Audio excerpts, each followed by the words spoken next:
హైదరాబాద్ చరిత్రలో భూకంపాలు ఇదే అతిపెద్దది.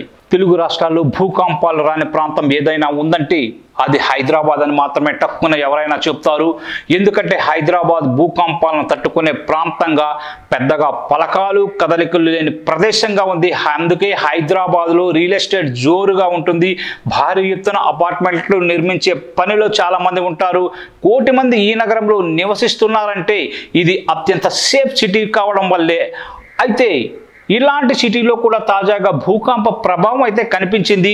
చాలా చోట్ల ప్రకంపనలు వచ్చినట్లు ప్రజలే చెప్తున్నారు. దాంతో అసలు హైదరాబాద్ భూకంపాలను తట్టుకోగలదా, ఇక్కడ 40-50 అంతస్తుల భవనాలను నిర్మించవచ్చా అనే ప్రశ్నలు ఇప్పుడు తెరపైకి వస్తున్నాయి. చరిత్రలో హైదరాబాద్ ఆ చుట్టుపక్కల భూకంపాలను లెక్కలోకి తీసుకుంటే ములుగు జిల్లాలో వచ్చినదే అతిపెద్ద భూకంపం అంటున్నారు నిపుణులు. గత 10 ఏళ్లలో ఇంత పెద్దది ఎప్పుడు రాలేదని చెప్తున్నారు. ఇప్పుడు వచ్చిన భూకంపం తీవ్రత రెక్టర్ స్కేల్పై 5.3% నమోదైంది. ఇదే విధంగా 1993 సెప్టెంబర్ 30న తెల్లవారుజామున 3.55 గంటలకు హైదరాబాద్కి దగ్గరలో భారీ భూకంపం ఒకటి ఏర్పడింది. అది హైదరాబాద్కి తూర్పు ఈశాన్య దిశలో 226 కిలోమీటర్ల దూరంలో వచ్చింది.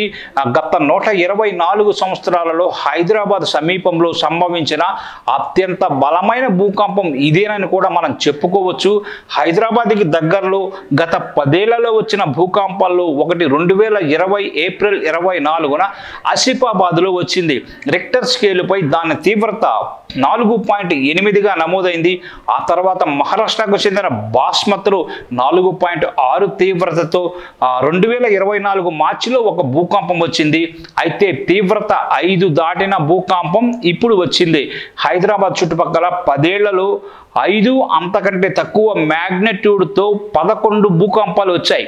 మనం వాటిని ఒకసారి గమనిస్తే 2024 జూలై 10న 4.4 తీవ్రతతో బాస్మత్ వద్ద భూకంపం వచ్చింది. అలాగే మార్చి 2024 21న 4.6 తీవ్రతతో అదే బాస్మత్ దగ్గర ఇంకో భూకంపం వచ్చింది.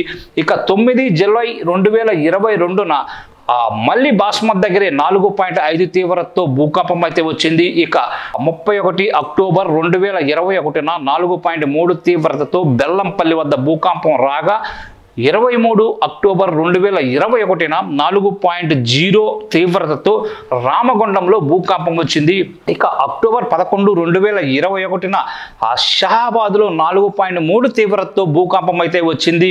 ఇక 2021 జూలై 26న నందికొట్కూరు వద్ద 4.0 తీవ్రతతో భూకంపం అయితే మనకి వచ్చినట్లు తెలుస్తోంది. ఇక 2021 జూలై 11న ఉమర్కండ్ వద్ద 4.4 తీవ్రతతో మళ్ళీ భూకంపం వచ్చింది. ఇక 2020లో జూలై 24వ తేదీన 4.8 తీవ్రతతో ఆసిఫాబాద్ వద్ద భూకంపం రాగా 2020 మళ్ళీ జూలై 5వ తేదీన 4.0 తీవ్రతతో బేతంచెర్ల వద్ద భూకంపం అయితే సంభవించింది. ఇక 2020 జనవరి 26న జగ్గయ్యపేటలో 4.5 తీవ్రతతో భూకంపం వచ్చింది. సో ఇలా ఈ భూకంపాలన్నీ హైదరాబాద్ చుట్టుపక్కల వచ్చాయే తప్ప హైదరాబాద్లో అయితే రాలేదు. ఇప్పుడు వచ్చిన భూకంపం తీవ్రత 5.3 ఉండటం వల్లే హైదరాబాద్లోనూ కొంత ప్రకంపనలు కనిపించాయి. అంత మాత్రాన ఆందోళన చెందాల్సిన అవసరం లేదు. మరింతగా పర్యావరణ వినాశనం జరగకుండా చూసుకుంటే ఇలాంటి తీవ్ర పరిస్థితులు రావని నిపుణులైతే సూచిస్తున్నారు.